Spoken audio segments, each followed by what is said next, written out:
আমি যখন ইলেকশনের দিন আমি নীরবেই চলে এসেছি, কারণ আমি আভাস পাচ্ছিলাম যে খুবই চক্রান্ত হচ্ছে আমার বিরুদ্ধে। আমি কিন্তু কখনোই চেয়ারের লোভ করিনি। দেখলাম যে এই প্যানেলে প্রকৃত শিল্পী বলতে কোনো শিল্পী নাই।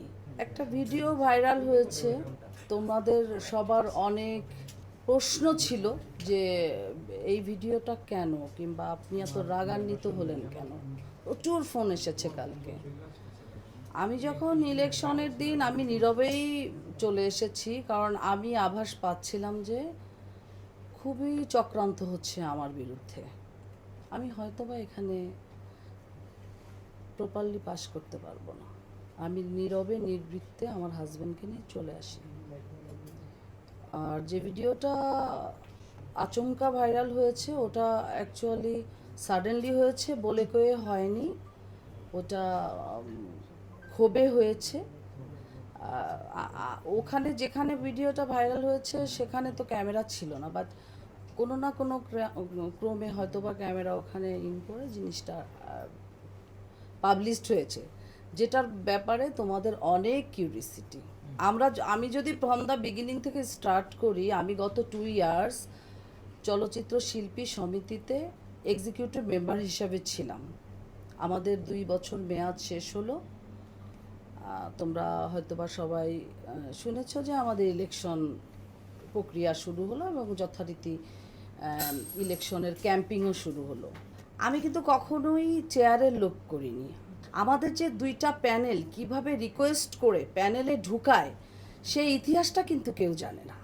2টা প্যানেলের চাহিদা থাকে আমাদের মতো যারা চেনা জানা শিল্পী, যারা পুরন শিল্পী, ছবি ছেড়ে দিয়েছে, বাট দর্শকের চাহিদা আছে, অ্যাটলিস্ট দর্শক চেনে।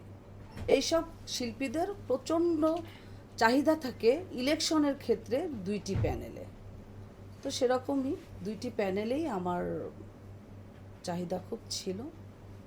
তো প্রথমে আমার কথা হয়েছে মুক্তির প্যানেলে, বাট মুক্তির সাথে গ্যাপিংয়ের পরে আমার সনি রহমানের মাধ্যমে জয় চৌধুরী এবং শিবা শানুর প্যানেলে যুক্ত হওয়া। তো যথারীতি তারা আমাকে সাইন করায়, কিন্তু সাইনের পরে নাটক শুরু হয়, যে নাটকটা কিন্তু বিগত দিনে কেউ সাহস করে ক্যামেরার সামনে বলেনি, যেটা আমি বলতে চাই।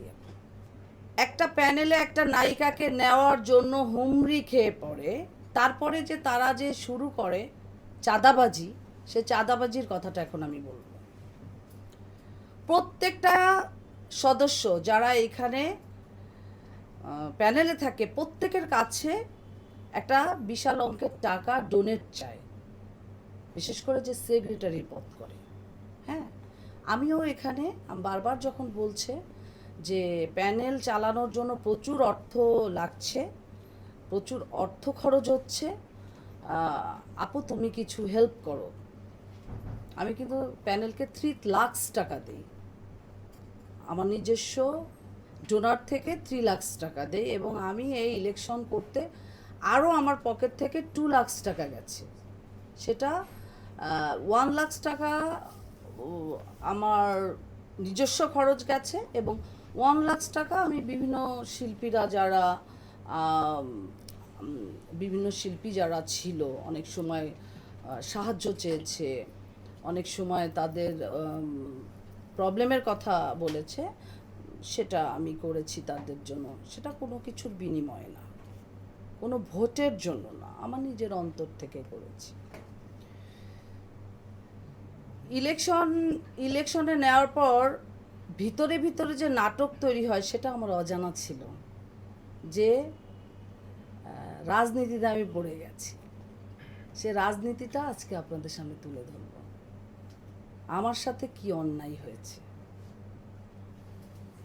প্যানেল পরিচিতি করার আগ মুহূর্ত আমার কাছে খুব প্রেশার ছিল যে অনেক অর্থের দরকার, অর্থের একটু দেখেন যোগান দেওয়া যায় কিনা। অলরেডি 3 লাখ টাকা দেওয়া, নট আমার কাছে, অনেক মেম্বারের কাছে এরকম, তারাও বিভিন্ন জায়গায় ডোনেশন আনা হয়েছে, আমি আমার সাধ্যমতো দিয়েছি। এবং আমাকে বেস করে 2টা জায়গায় ডোনেশন নিতে গেছে তারা, সেখান থেকেও তারা 2 লাখ টাকা করে পেয়েছে। টোটাল কিন্তু আমার চোখের সামনেই 4, 5, 6, 7 লক্ষ টাকা কালেক্ট হয়েছে। এরকম আরও নায়িকা জলি, সেও ডোনেশন এনে দিয়েছে, আমার সাথে কথা হয়েছে। তো ঠিক আছে, এই যে ডোনেশনগুলি আমরা এনে দিয়েছি, একটা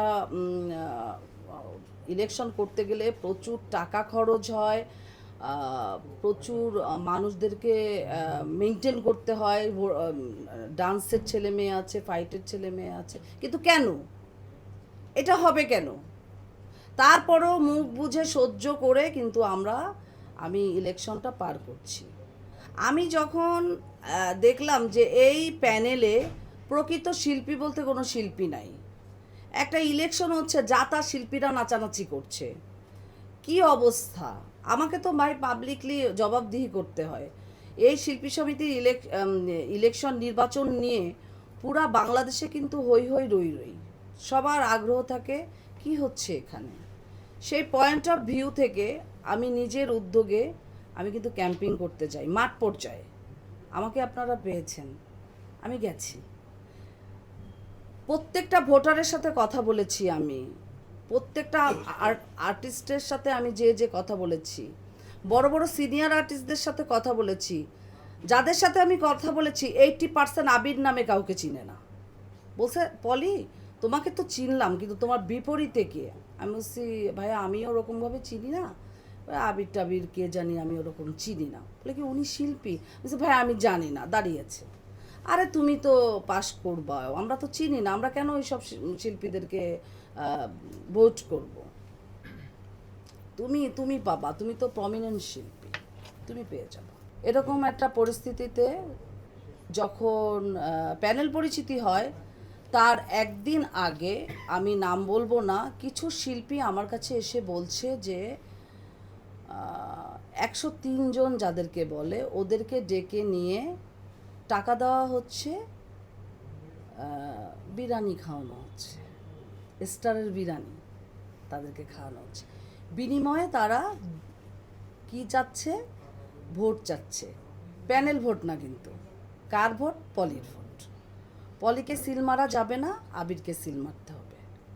তারা এসেই আমাকে বলছে, সেই সব ভোটাররাই এসে আমাকে বলছে যে পলি আপু, একটা বিরিয়ানি আর 1000 টাকা 1500 টাকার কনভেন্সের লোভে আপনাকে আমরা ভোট থেকে বঞ্চিত করব না, আপনাকে আমরা ভোট দেব। আমি বলছি আচ্ছা ঠিক আছে, আচ্ছা কি করবি আর, ডাকছে।